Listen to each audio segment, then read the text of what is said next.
on in. You're here on a great day. We are going under the sea today with Ariana and Evans. It's a beautiful morning with the Barbershop Duet. Hi, I'm Marcus Klinger with Klinger Vocal Studio. And I'm Sarah Vincent with Sarah Vincent Virtual Pilates. But on Wednesdays and Saturdays. We are the Barbershop Duet. Hey, y'all, come on in. Thank you for finding our little barbershop. If you happen to be here during one of the live premieres on YouTube, why? Come on in the live chat. Meet the Whiff Pack, a cool group of friends hanging out from all over the world, and they would love to meet you too. They would. And for our mention today, Marcus just got this razor, and he needs to talk about it. Y'all, I know we don't do shaving here on the Barbershop Duet. You have no reason to listen to me when it comes to razors. I still consider myself a newbie. But y'all, for me, there is something absolutely incredibly special about the Ollie-Works Meteorite razor in aluminum. When we all talk about the wet shaving experience to people who have never tried it, this is the experience we are talking about. Y'all, unbelievably fast, unbelievably efficient. I never felt the blade. The entire shave was 90 seconds. I was doing crazy passes I never would have felt like I could have even done with my Henson. And y'all, there was not a spot of red on my face. When I put on my 91% isopropyl alcohol afterwards, it felt like spring water. Unbelievable. Zero irritation, and probably the most efficient shave I have ever gotten. It comes with 3 plates, mild, medium, and aggressive. It comes in a myriad of colors. Y'all, Ollie-Works, you are doing everything right. Thank you so much for this beloved tool, and I would be shocked if one did not show up in your favorite color. I'm going to shave with it tonight. I'll get back to you. I can't wait for you to try this. And all excitement over the new razor aside, what is our soap today? Our soap today is the Undersea from Ariana and Evans. We thought this was perfectly fitting for summer fun, so let's meet the soap.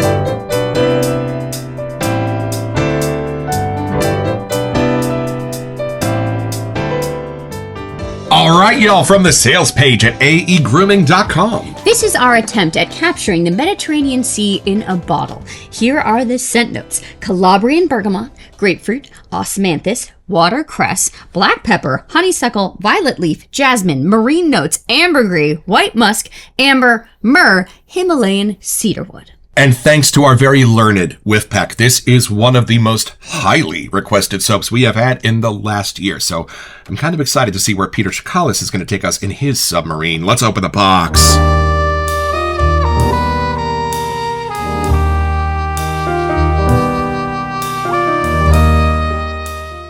Y'all, you did not see Kaizen. I'm hoping Peter can do a little introduction on that because it's so special to his brand. You did not see Tobacco Road. Maybe once there's a hint of fall in the air, we'll do that one. But for right now, for the end of summer, we have got this beauty. And I got to tell you, this is one of the most beautiful labels from A&E I have ever seen. Look at that, y'all. How you doing with that? What do we got? Let's see if I can find our flask hiding under all of this. Our A&E products always arrive beautifully safe and intact. Yeah. Oh, and I see the electrical tape. That's one of my favorite parts of this show. All right, y'all. Well, it is time for our most aquatic first impression.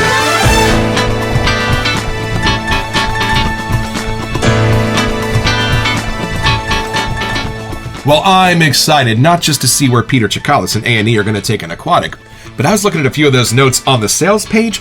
Watercress? Right? Y'all, I have no idea how some of those are going to fit in, but that usually means I'm in store for a delightful surprise. All right, take it in, see what you get. I'm assuming it's more of an aquatic, but who knows? Okay, it is more Mediterranean Sea, so that might be a little different. That's true. All right, take it in. Okay. A little bit more citrusy maybe for the Mediterranean. Who knows? Oh, no, but I can tell that it is an aquatic, but the way that those scent notes are being used are taking me to definitely more of a Mediterranean Sea vibe. Like, it's more of a teal color water, if that could be a thing, versus like a blue. I can't decide if it's more of the florals that are doing that or citruses. There's something new in here that we haven't had before, so maybe it is like the watercress or something, but I'm enjoying trying to figure it out, which makes me feel like I'm in a new place. Gotcha. It's not just the typical, like, oh, aquatic. So let me dive back in and see if I can even figure out what that is. Now, constant viewers will know that Sarah's favorite soap of all time is Aqua de Boracay, another aquatic-inspired soap from A&E. How do they relate? I don't know if they do. They are on different planets. They are totally different. It's not a mint and it's not a melon, but there's something in between those two that are adding like a crisp kind of thing. Not like a seaweedy thing on that side. Like it's a sweeter side.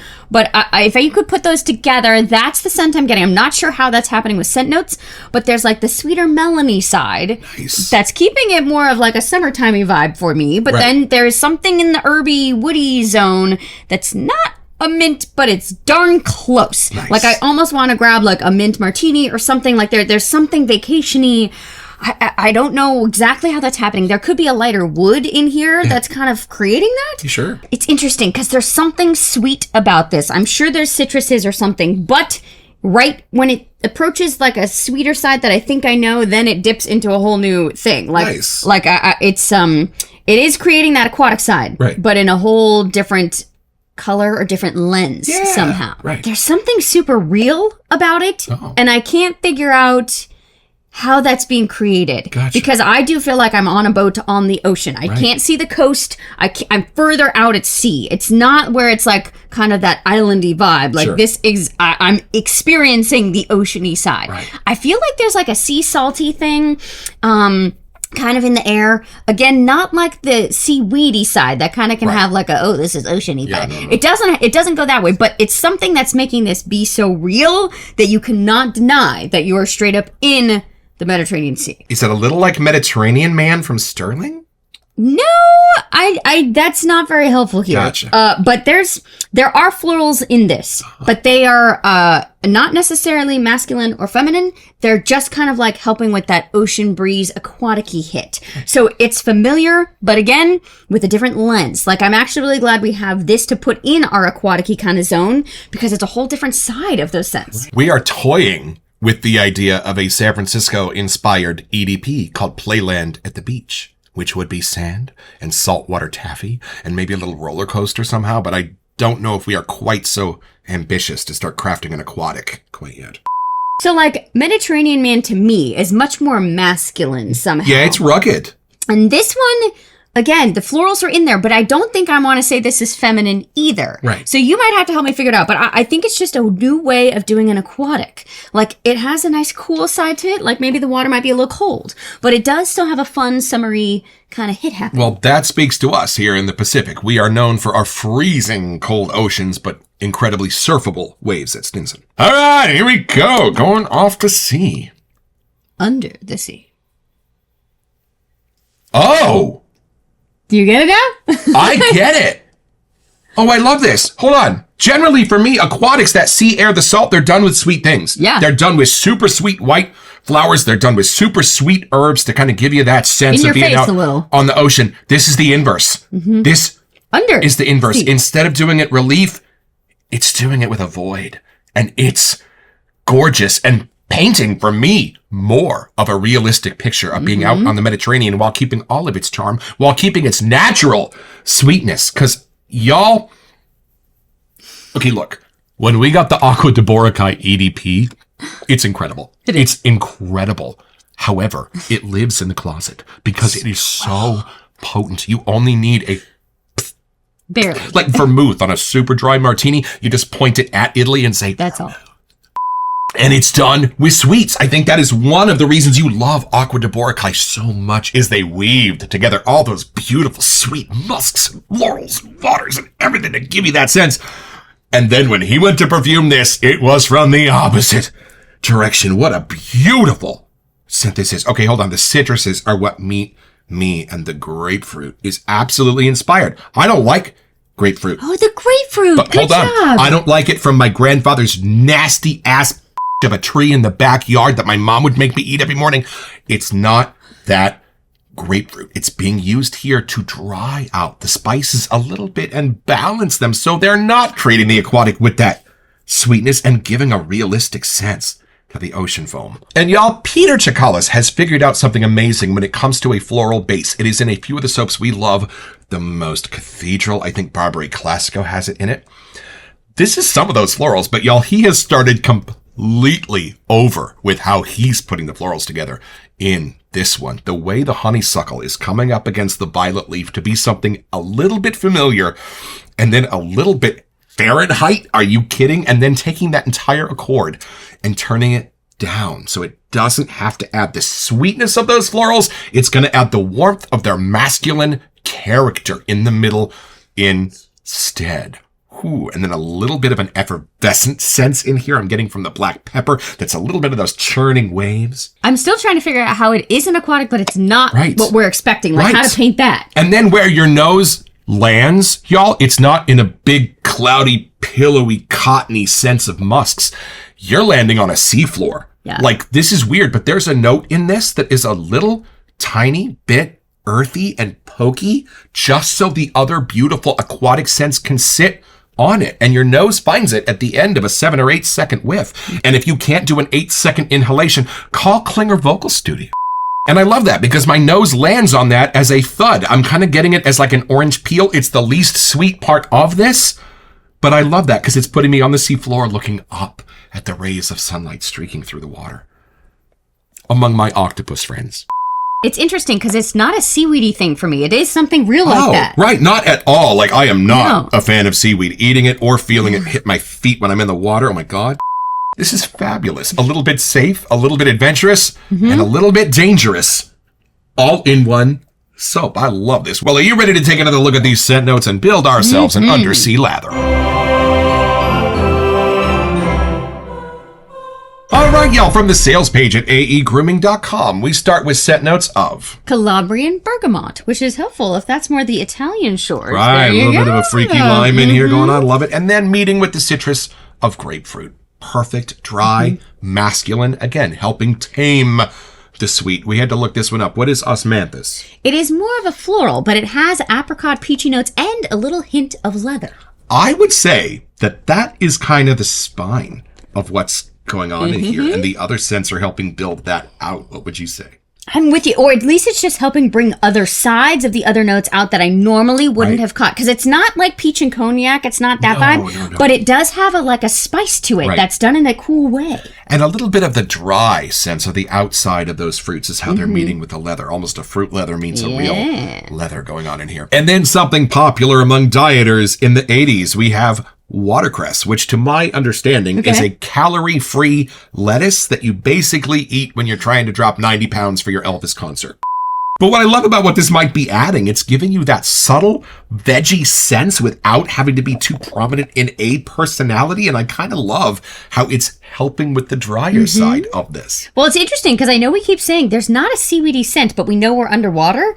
I wonder if that could be helping. You're so smart. Of course, that's what he did. He's using that in lieu of seaweed, which for me crawls right up my nose. Somebody gave me nori once. I was like, ooh, what is this? They're like, oh, it's kind of like jerky. Oh, I need an adult. Black pepper, which for me is giving me a little bit of that foam on top of the water effervescence.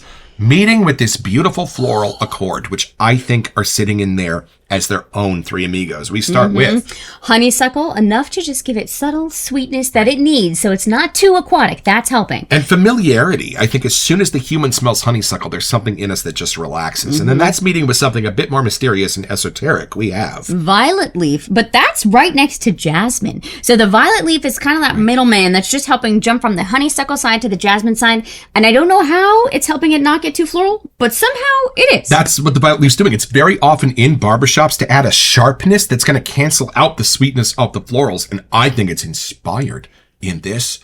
And then marine notes, which sometimes in soaps can be translated as marine botanicals. I think when you smell the splash or the EDP of good vibrations from PAA, you get a ton of those botanicals that are not in the soap. And I love what they're doing here. They're turned down, but they are giving you that sense of being out on the water. If you are on a boat, you know what I mean. But it's not done in a normal green tone. Right. Somehow it's just making that place be real, which I'm thoroughly enjoying. If they were on their own, they might even be a bit squinchy or mildewy. But y'all, again, secret time, mildew is often used in soaps or in perfumes to add a beautiful nostalgic sweetness to things. And then ambergris, which when we got our little sample from Perfumer's Apprentice, I smelled it and went beautiful, soapy. You smelled it and said, boop.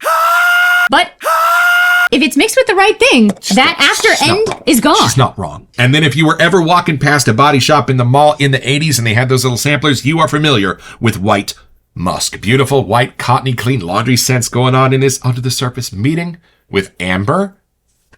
Oh, and here's your woods. One in the sense of an incense and the other in the sense of a beautiful, subdued, spicy wood. We have myrrh and Himalayan cedar wood. That's as dark as this gets. Beautiful. I don't know how else to explain it, but somehow you're not at the very bottom of the ocean. You still could see the sunlight coming through. Right. Yeah, not the Mariana Trench. I think you can feel and see the sand under your feet. This is maybe 15, 20 feet deep at most. Although if you look at this label, I would love to hang out with all of these sea creatures. I'm just saying. Right. I remember being on the Disney boat in the Bahamas and doing a jet ski excursion. Yeah. Well, the first thing they did was full throttle that thing about 10 miles out to sea. I'm like, oh my God, we're all going to die. And you hit this little tiny sandbar. It was probably about 20 square feet. It had a little like bush on it. You know the comic strips where a dude is sitting stranded on an island with a coconut tree? This is that island. I've been there. And the guide picks up a handful of the sand and he says, what's this made out of? Well, unfortunately, I had 7 or 8 years of marine biology growing up in elementary school because I had a teacher that was very hot on that subject. So I knew what it was, but I let everybody else keep guessing. Rock, volcanic ash, Sand, poop. That's right. The sand in the Bahamas is primarily made up of a specific kind of poop from a fish. But it's not ambergris, is what you're saying? Well, no, that's what I love. When you look at that scent list and you're like, well, do botanicals belong in here? Does ambergris belong in here? Do those musks belong in here to give you the sense of an open ocean on a summer afternoon? Absolutely, because this is not a novelty sense. This is an abstract painting at the Metropolitan in New York. This is giving your nose that beautiful way to explore how Peter's memory envisions the Mediterranean and to sit there in the sun with him for a few minutes while you shave. I would put this in our like transportive soap category more than I would an aquatic, oddly. This feels like walking into a theater to practice your very first dress rehearsal on your set for the first time, and you realize how detailed and beautiful it is. I did She Loves Me once, and I walked in to a 2.5-story tall perfumery with thousands of handcrafted and hand-painted bottles all glued down to the set. I was in heaven. And when I smell this, that's what it does. It just takes me away somewhere completely different and lets me relax there for a little while. Well, I'm curious, since this is undersea, if we add a little water to build a lather, what's going to happen? Y'all constant viewers will be expecting this abalone KUN bowl from Sarah's collection. And where did you get this brush? This is my Ariana and Evan synthetic brush. I love the throwback vibes that this one brings. And this is a wonderful little feeling on your face. I'm just going to dig a little of this out here and put it in our abalone bowl. Sarah's going to smush that soap into the ridges and make a fine layer that the bristles are then just going to pull right up. Go wide with it. Let it take up half your bowl. The entire goal here is just to get that soap onto the bristles at first. Then we'll get them wet. Looking kind of like that, like the sand at the bottom of the ocean. All right, a few waves of water from our Smaldridge Memorial Bougie Spray to get you started off right. And then she's going to go at that soap clockwise, counterclockwise, and once most of that soap has made its way onto the bristles, she's going to turn the brush about 25-30%. Give those bristles a new orientation with which to come at that soap. That's the whole goal right now. Get the soap onto the bristles by whatever means necessary. Because let's face it, even if you use a brush and a bowl, the last third of that lather is still going to be made on your face. Let's get that soap onto the brush. All right, sop up the water. Let's see what happens with this lather. Here we go, y'all. That K2E is no joke. I have heard whisperings that Ultima 2 will be out soon. Y'all. And we have heard fabulous things about Talia's birthday suit. Let me rephrase that. The shave soap. Stay tuned. Y'all, isn't this the fun part? The aromatherapy part of this hobby makes me so glad it takes 2 or 3 minutes to build a decent lather. The backbone on this knot is a little different than the one that you got. Oh, totally. Mine's that badger knot, so it's all about the splay. This is all about the point. And you know, hold on. While this looks just about ready to go, watch what happens if we hit this with another tidal wave of water, y'all. A few moments later. Y'all, I think I was making my lathers a little too thick for a while. I think I was using it as a little insurance against weepers or something, but I think sometimes it doesn't always work that way. But put it in the comments. Y'all, look at that. Ooh, it does smell good close to the nose there. I know, Let me that's what just I say. want to experience. Oh, here's to swimming with bow-legged women. Giggity. All right, y'all, we're going after the one that got away. Will you come with us a little bit deeper, and we're going to try this splash on for size.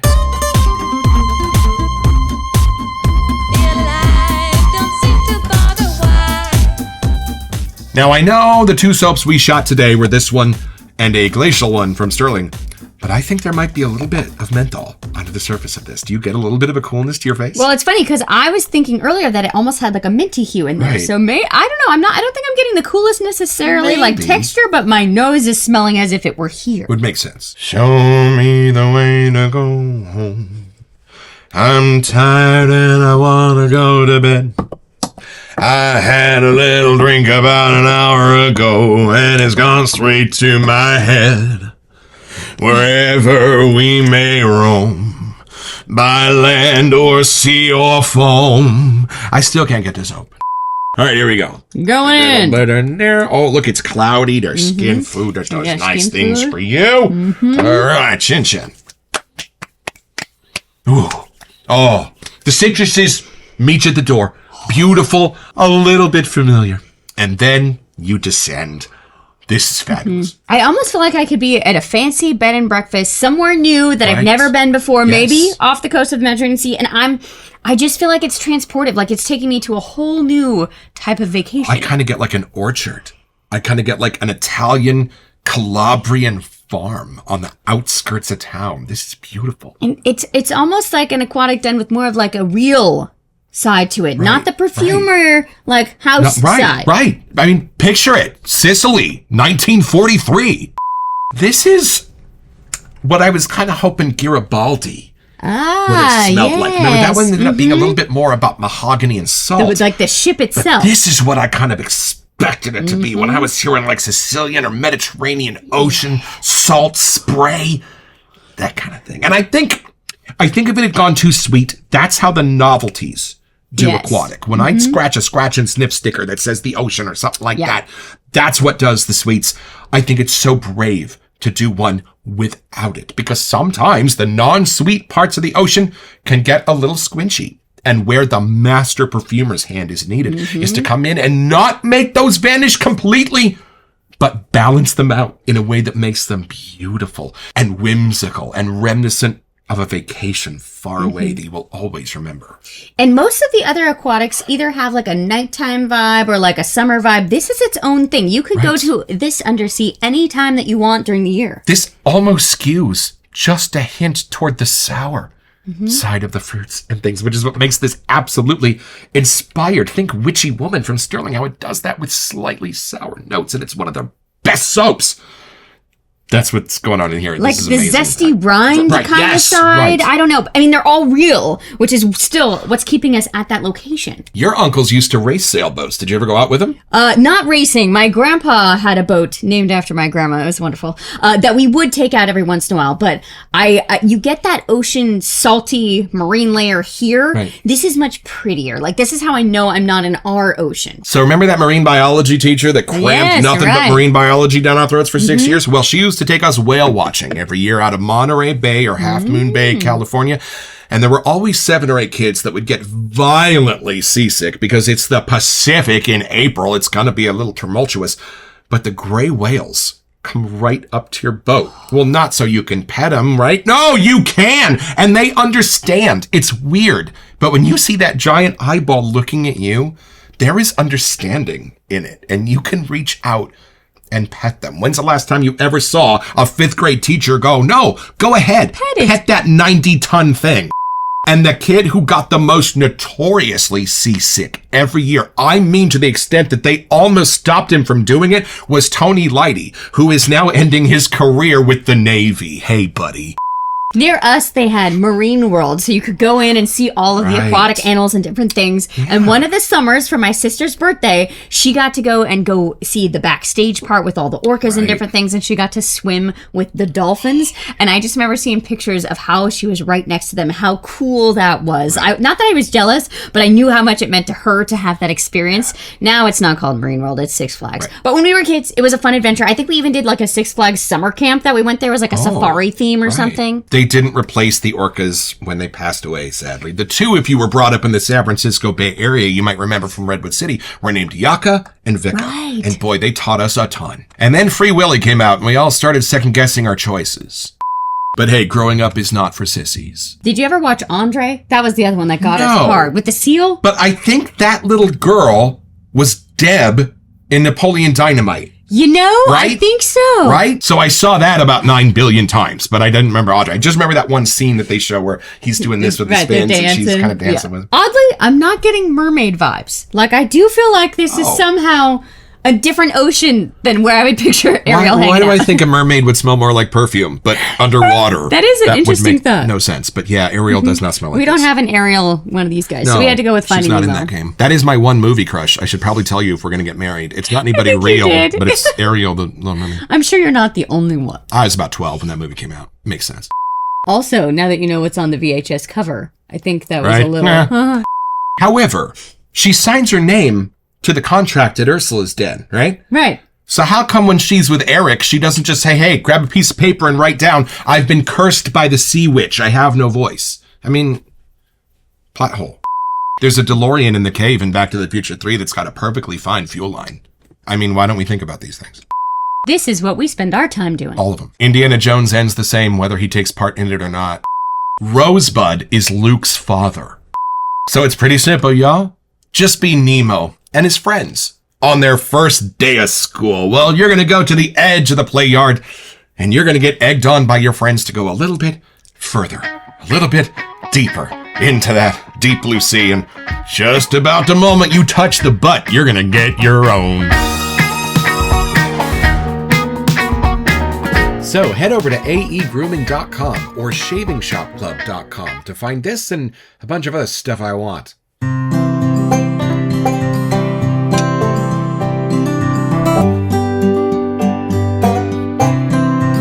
Well, I've had my shave, y'all, with the Undersea, a beautiful aquatic redefining the genre for us. Exactly the opposite of what I was expecting, but a fabulous Mediterranean sense bordering on something Creed would do, heavy on the citrus, the salt, and just enough florals to bring those together in the middle.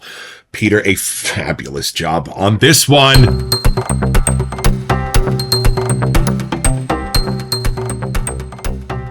All right, y'all, it is that magic time to choose our lucky winner for this brush from Opus Brush. Thank you again, Craig, for donating it to our show. Here are the names of everyone who sent us in an email and your corresponding lucky numbers. Ronnie, Larry, Andy W., Eric, Garrett, Matthew, Andrew B., Roger, Selena, Diana, Michael, Zane, Brian, Gorguts, Doug, David, Martin, Richard, and Sam.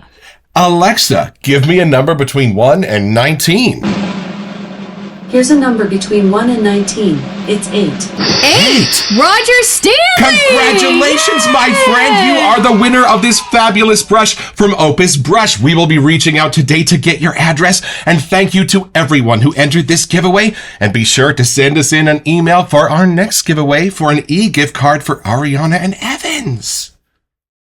I'm almost getting more of a seaweed sense now from that watercress, but it's in a way that doesn't make my tummy go weird. It's in a way of like, oh, now I see how seaweed should fit into an aquatic. Now I get how people who like seaweed would explore a little bit of a green note in their aquatic, and I think it's beautiful. I'm really glad we have the aftershave too to compare, because even from the tub to here, it kind of morphed a little, and then other sides came out more in the splash, which is super fun to have on our little scent adventure here. And Peter, Talia, and your whole family, thank you so much for believing in our little show and sending us out these amazing sets to review for free. We really appreciate it. I'm so glad we're diving back into some of these older ones that we've missed before. It's been a fun journey. So don't forget your next appointment with the Barbershop Duet. You will smell better just watching this.